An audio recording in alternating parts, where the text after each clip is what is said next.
If you're trying to figure out how to build a culture of accountability that actually works, stop looking for a team building exercise.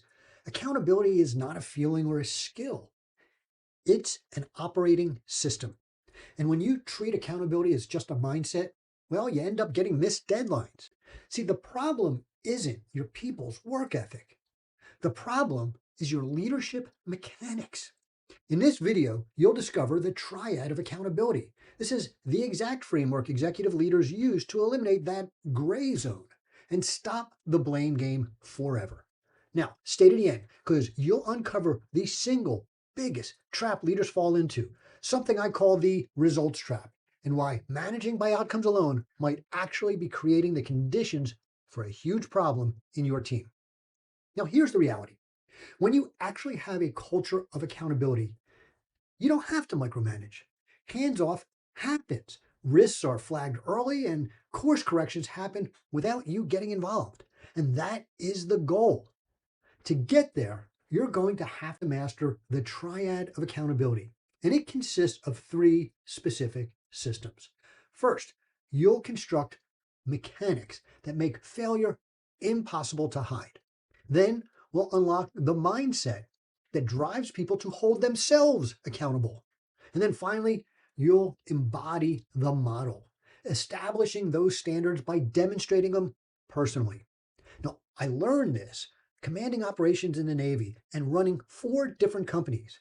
And when you align these three, performance becomes predictable. And when you don't, you get chaos. So mechanics are the foundation of this framework. And if your organization were a world-class franchise, mechanics would be the complete franchise manual. But most franchise manuals are missing 3 critical elements that actually drive accountability.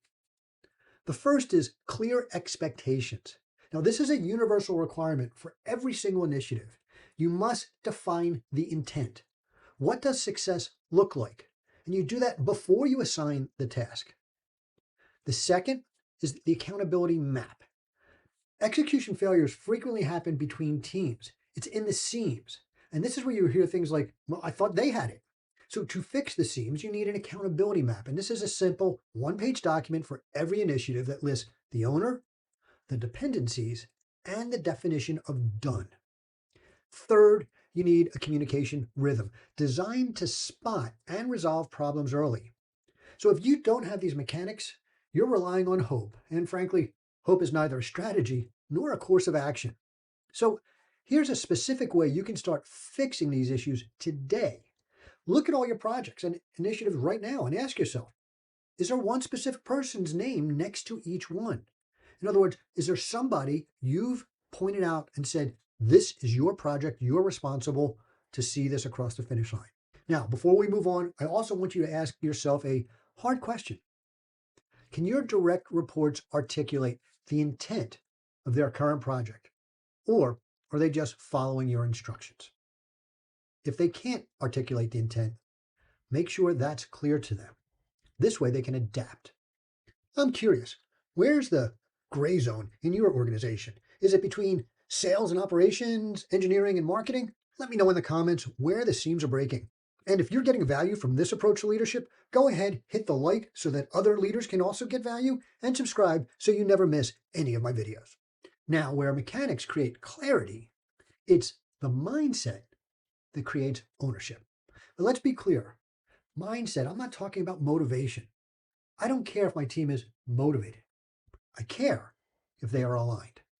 In a culture of accountability, people don't follow standards because you're watching them. They follow standards because they understand the mission and they are passionate about serving it. See, the biggest killer of accountability is when a team member feels that their work is disconnected from the outcome. And when people don't see that downstream impact, they're prone to cut corners. So if an engineer delays a release by 2 days, they might think, it's just 2 days. And they don't see how sales missed a closing window, or customer success is fielding angry calls, or the company may have just lost some major revenue streams. They don't know. So you have to make the downstream impact visible. In my coaching practice, I have my clients walk the work. They sit down with their teams and they ask, when we finish this, who gets it next? What breaks if we are late? And when you do this, what you'll often find is you're doing work that no one downstream actually needs. This is the fastest way to identify bloat and streamline your processes.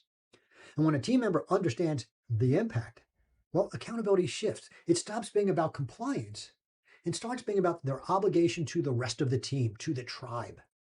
So, in your next monthly review, don't just talk about the results, talk about impact. Ask, because we hit this target, what improved for the customer? Or, how did this impact them if we missed the target? Go through that. That's when it's going to really start to hit home. Now, check your own team's awareness right now. Do your people know who pays the price when they cut a corner? Now, you can have perfect mechanics and, frankly, a great mindset, and you can still destroy the culture in 5 minutes. How? By being a hypocrite. See, modeling is the third pillar. And as a leader, you don't reinforce standards by talking about them. You reinforce them by what you tolerate in others and yourself. For example, if the company has a core value of respect, but you tolerate a high performer who treats people like garbage just because they bring in revenue, you have a problem. Because you are the leader, your values are the company's values. And by tolerating that behavior, you have just announced that the company's actual value is money. And respect, well, they're just words on the wall. See, accountability is not something you demand from others. It's the standard you set when you demonstrate it personally. Your behavior sets the ceiling for the organization because no one will ever be more accountable than you are. So here's the test. When you make a mistake, do you own it? Do you say, I was wrong? Here is how I am going to fix it. Or do you make excuses? Now, if you are spinning your failures, what I promise you, your team's going to hide theirs. So my next suggestion may take some courage, and it changes everything. State your commitments to your team in your weekly meetings. If you miss one, that's fine. You're human, but apologize publicly. Reset the expectation. Don't miss it again, and then show them that no one is above the standard. And be honest with yourself on the next point. Are you holding your favorites to the same standard as everyone else? If the answer is no, think about changing that. Now, I promise you, I tell you about the trap that destroys culture, and it's called the results trap. This is when you judge performance solely on the outcome rather than the decisions and behaviors that got you there. See, we don't control outcomes. We only control our activities and decisions. So if you only reward on the final score, you might be rewarding a lucky gambler. He took a reckless risk and it just happened to pay off.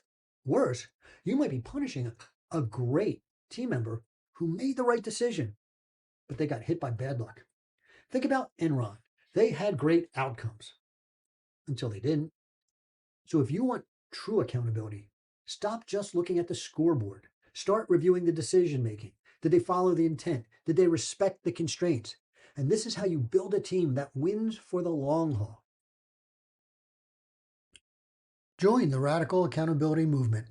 Watch the next video right here and subscribe so you never miss a tactical breakthrough with Locked On Leadership.